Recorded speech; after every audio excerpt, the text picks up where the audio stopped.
We bestowed knowledge on David and Solomon, and they both said, Praise be to God who has exalted us above many of his believing servants.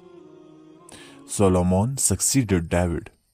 He said, Know, my people, that we have been taught the speech of birds and endowed with all good things. Surely this is God's manifest grace. Solomon's hosts of jinn and men and birds were all gathered together in his presence and were ranged in battle order.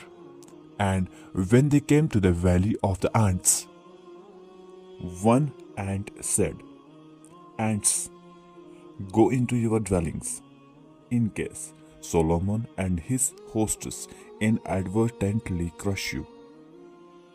Solomon smiled broadly at its words and said, Lord, inspire me to be thankful for the blessings you have granted me and my parents, and to do good deeds that please you, and include me by your grace among your righteous servants.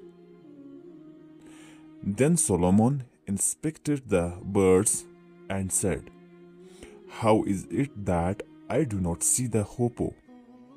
Is he absent then?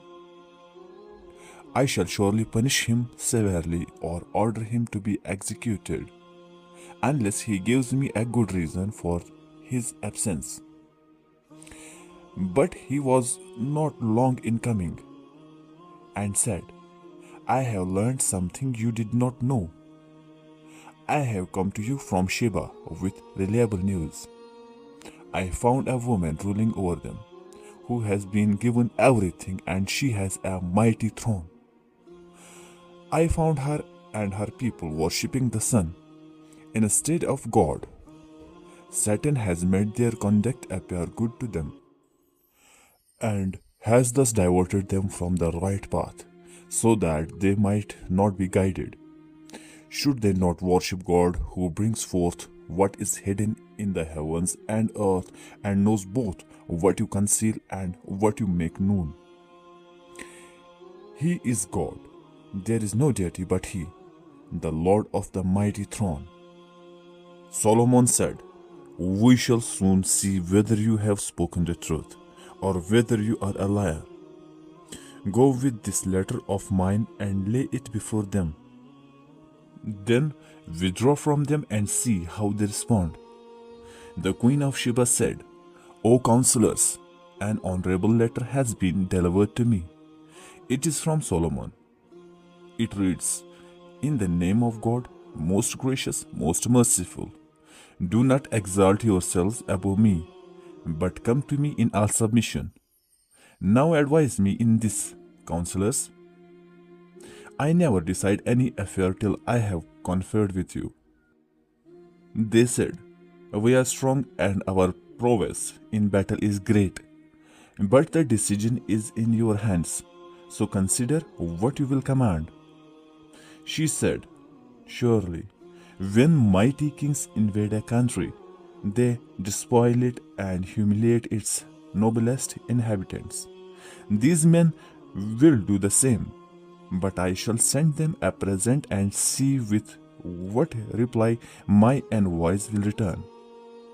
So when the envoy came to Solomon, he said, What? Are you offering me wealth? But that which God has given me is better than that which He has given you. Yet you rejoice in your gift. Go back to them. We shall most certainly come upon them with forces which they will never be able to withstand, and shall most certainly cause them to be driven from their lands, disgraced and humbled. Solomon then said, O counselors, which of you can bring me her throne before they come to me in submission? A demon from among the jinn said, I will bring it to you before you get up from your seat. I am strong and trustworthy enough to do it. But one of them who had some knowledge of the book said, I will bring it to you in the twinkling of an eye. When Solomon saw it placed before him, he exclaimed, "This is by the grace of my Lord, to test whether I am grateful or ungrateful. Whosoever is grateful, it is for the good of his own self, and whosoever is ungrateful, then surely my Lord is self-sufficient and generous." He said, "Disguise her throne. We shall see whether or not she will recognize it." When she came to Solomon, she was asked, "Is your throne like this?" She replied, "It looks as though it were the same, and we had been given knowledge of your power before this, and we have already submitted." And that which she used to worship beside God had stopped her from believing, for she came of a disbelieving people. Then she was bidden to enter the palace, but when she saw it, she thought it was a deep pool of water, and bared her legs.